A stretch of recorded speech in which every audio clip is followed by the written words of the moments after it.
I've been tracking the gaming industry for a while now, and I gotta say, I haven't been this hopeful in a while. We're finally seeing developers pay for the consequences of their continuous anti-player actions.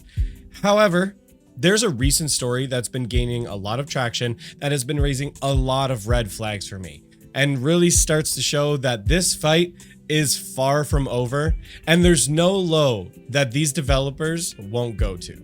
Over the past few months, gamers have been stacking W's over multiple poorly designed games from bloated development teams that are often packed with heavy-handed ideologies. We're seeing a resurgence of games prioritizing fun over monetization and experience over messaging. Titles like Dragon Age the Veilguard, Concord, and others have tanked, and even Assassin's Creed Shadows, which wasn't a complete failure, still wasn't even enough to save Ubisoft from its restructuring. On top of that, despite the odds, Stop Killing Games has crossed over 1.2 million signatures. While there's no guaranteed changes yet, this has started the conversation for many developers in considering what their end-of-life plans may need to be for some of their games moving forward. While that battle is far from over, and I am not going to count my chickens before they hatch, I still think it's great progress. This is something to celebrate, and I feel like the age of the player is so close. Now, you might think these wins would let us breathe a sigh of relief, but the struggle continues, as I think I've found the next snaky move that they're making. Cuts that are being celebrated as wins are not what they seem, and these companies have not fully abandoned their problematic practices. The fallout from repeated flops has hit hard. After squandering fan goodwill, developers' financial structures have crumbled. Oversized development teams and budgets for so-called AAA games have failed to deliver the necessary returns. Honestly, I don't know if I can recall like a major win from a Western studio in the last 5 to 7 years, and that's a long time to be losing money. When you've got some investors and stakeholders that are looking for major returns, that are looking for some of these Hollywood level returns, and you're not getting them, change has got to happen. The consequences have been severe. Ubisoft underwent a major restructuring, selling 25% of its company to Tencent to recover financially. In 2024, Microsoft closed 4 Bethesda studios, including Arcane Austin and Tango Gameworks. In early 2025, Warner Bros. Discovery shut down 3 studios: Monolith Productions, Player First Games, and WB Games San Diego. Recent cancellations, such as Everwild and the unannounced MMO from ZeniMax, the developer behind The Elder Scrolls Online, add to the list. Most notably, Perfect Dark was cancelled, and the developer, The Initiative, developing alongside Crystal Dynamics, was closed entirely. Now, setting aside the culture war aspects of Perfect Dark, most players saw this as a win, a necessary market correction. But what if I told you that this might be smoke and mirrors? I think these cuts are a sneaky way for developers to reduce costs while continuing their same trajectory and undermining local economies. What if I suggested they're leveraging immigration to do so? Now, I know some of you might have already wanted to click off the video or tune me out, but just hear me out for a second.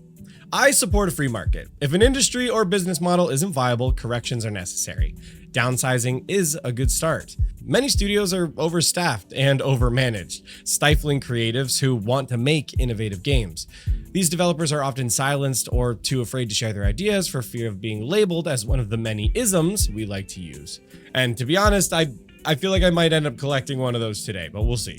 There are many middle managers that frankly need to be flipping burgers and, put the fries in the bag, little bro. But these cuts aren't what they seem. Microsoft has made significant layoffs, cutting over 6,000 employees just in the last few weeks, including their game studio closures.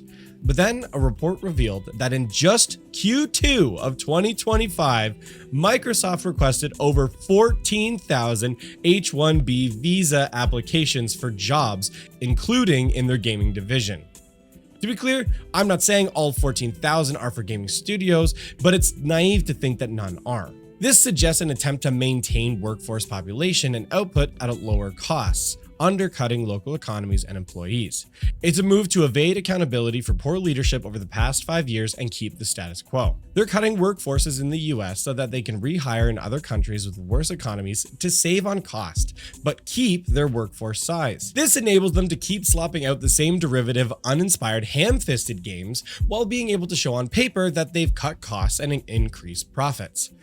There is no pressure to innovate or to change, just to stay the bleeding and lay low for a time and hope this gaming storm passes. And That's terrible, and leadership should be held accountable. For those who don't know, H-1B visas are meant to be a process for companies to hire workers from overseas for positions that they cannot find talent for.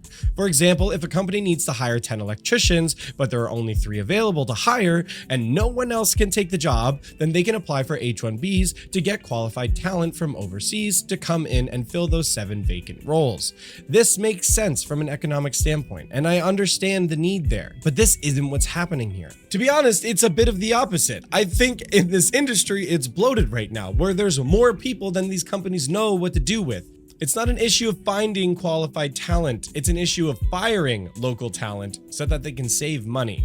And that's super scummy. Now, you might be wondering about the positions and whether they're truly undercutting. In an article released, the report states that 82% of the 14,000 requests offer salaries below the standard market rate, and a large number of these applications were reportedly routed through an Indian firm, Integron, with at least 6,300 for software engineer roles matching the exact job titles and locations of positions that were cut in recent layoffs. If nearly half are identical to the recent cuts, it's reasonable to assume that many of the other half are related to the other recent cuts, but with probably some slight variations in the listings. Now, I've got nothing against India specifically. To be honest, I'm sure there's many talented people there. I think something that comes to mind is the recent India-inspired Souls-like with the Age of Bharat that looks really cool. And if that's something that they can deliver on, I think it'd be really exciting to play. It's cool that we're getting to dive into some other cultures that we haven't seen in popular media in the West before, like with Black Myth Wukong.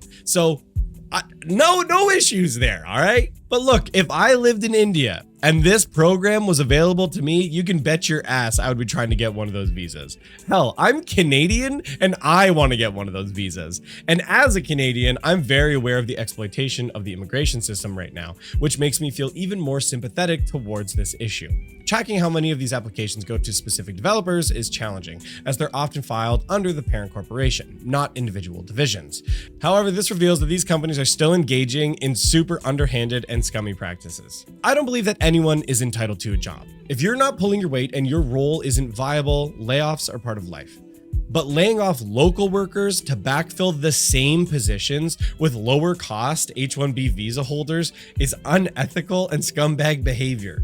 I believe this is their next effort to allow them to avoid actually changing and feeling the consequences of their actions. I think what we're seeing here continues to show that these developers truly do not care about you and do not care about their employees.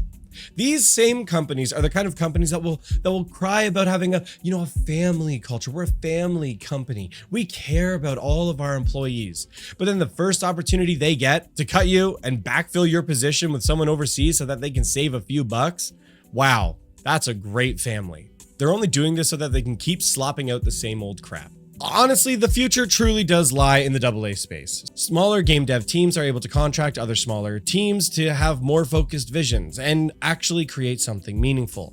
This is a sustainable model that avoids bloat and gets players better quality games in the long run.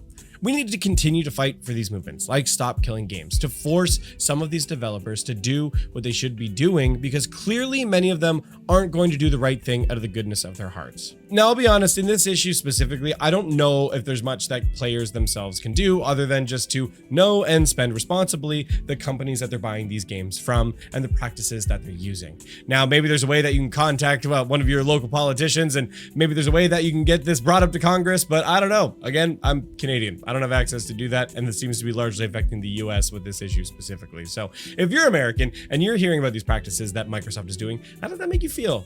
If that was me, I'd be pissed. We got other things like that going on in Canada right now, and it ticks me right off. We got a similar LMIA program that we're doing a lot of exploitative things with that right now. So I feel you. I have a lot of empathy for what's happening there. But let me know what you think in the comments down below. That's going to be it for this one, everybody. Make sure to drop a like and subscribe. Thank you for watching. We'll see you next time.